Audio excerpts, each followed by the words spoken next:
ito secret ko to success. Prioritize nyo kung ano yung dapat nyong gawin at the moment.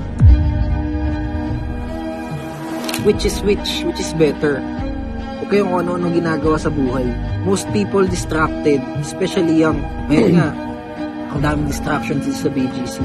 Pero ang dami din naman negosyo dito. Kaya gumagalaw pa din. Pero ang daming distractions, lalo na kayo. Sino ba circle niyo? Distractions pa din yung mga yan. Mga kaibigan nyo, distractions pa yan.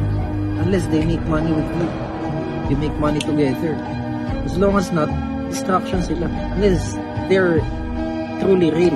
Totoong-totoo sila. Nakakatulong sila sa inyo. Bilangin nyo kaibigan ko, wala. Very few. Kaya bilangin sa kamay.